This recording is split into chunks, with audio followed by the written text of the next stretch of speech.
जब बिना किसी डॉक्यूमेंटेशन के खुले इजी पैसा बैंक अकाउंट, तो तुम अपने टाइम का क्या करोगे? कुछ भी।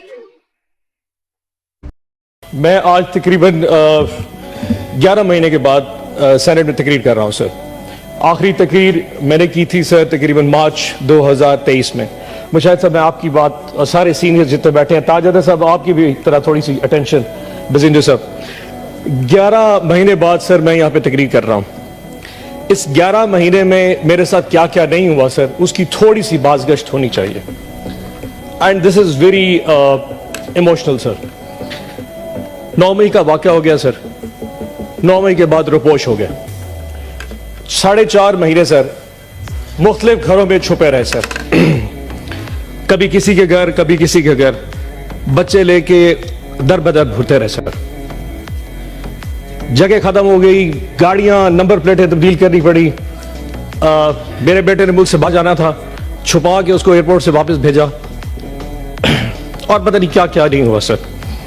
4.5 महीने बाद अमंग ऑल माय कुलीग्स मुझे उठा लिया गया जी, लाहौर डिफेंस से। 14 दिन सर मैं कहीं रहा।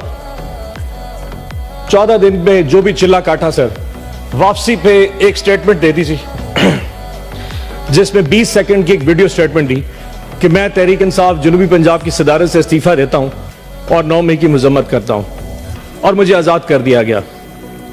आजाद तो हो गया सर, लेकिन एक जिंदा लाश हूं मैं। एक ऐसी जिंदा लाश जो ना सोच सकता है, ना समझ सकता है, ना बोल सकता है।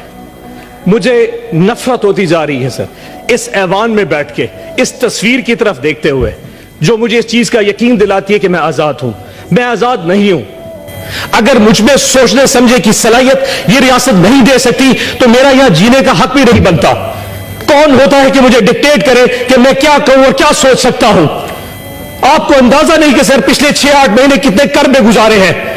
सारे लोग यहां बैठ के चाय पी रहे होते थे, सेनेट का सेशन में देख रहा होता था जब मैं घर पे छुपा होता था।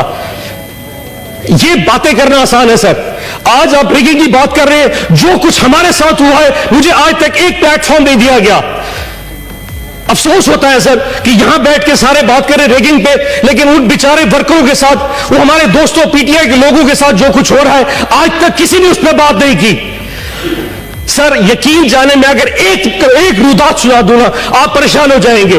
उन 4 महीने में जब छुपा हुआ था, मेरा घर गिरा दिया गया सर, मेरी फैक्ट्री, मेरे कारोबार बंद कर दिए गए। एक छोटा सा जिम्मेदार हूं मैं सर। मेरे आमों के बाग के ऊपर जो मुस्ताजिर है, तो जो बाग संभालते हैं, उनको उठा के लेके मेरे बाग भी बर्बाद हो गए सर। और अगर बाज दिया है, जब मैं 14 दिन के बाद वापस आया, मेरी मां को फालिज हो चुका था कि मेरा बेटा शायद मर चुका होगा, लेकिन आज तक किसी ने इस ऐवान में आवाज नहीं उठाई सर। मैं इजाज चौधरी के लिए इसलिए नहीं बोलता कि मुझे उसकी तकलीफ है, मुझे इसलिए तकलीफ है कि मैं उसकी तकलीफ अब जानता हूं। एंड आई एम श्योर एक वक्त आप पे भी आएगा। आज हम पे वक्त, एक दिन आप लोगों पे वक्त आएगा। ये वक्त दूर नहीं है।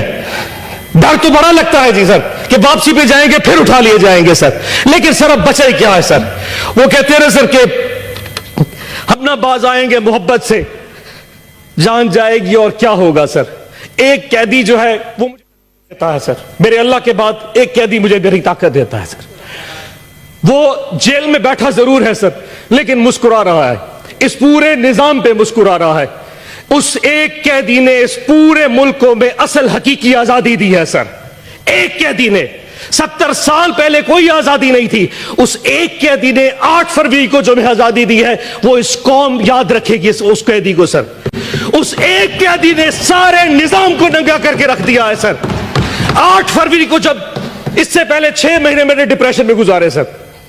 जब 8 फरवरी को मैंने लोगों को निकलते देखा, जितनी कुछ प्री पोल रिगिंग की गई, हमारे कैंडिडेट्स उठा लिए गए, जलसे जुलूस नहीं करने दिए गए, किसी कुछ भी नहीं करने दिया। लेकिन 8 फरवरी को जब आवाम निकली, वो नून लीग और पीपल्स पार्टी के जब उनके कैंप में जाके सर वहां से पर्ची बनवा रही थी, एंड पे जाके खौफ में जाके वोट इमरान खान के कैंडिडेट को दे रही थी, किसी बैंगन को, किसी जूते को, किसी सब्ज मिर्चों को, जो जो भी निशान थे। 5 बजे रात को कौम ने सोचा कि हमने अपना फर्ज अदा कर दिया। रात को कौम आई, सुबह 5 बजे तक पूरी कौम ऐसे जाग रही थी जैसे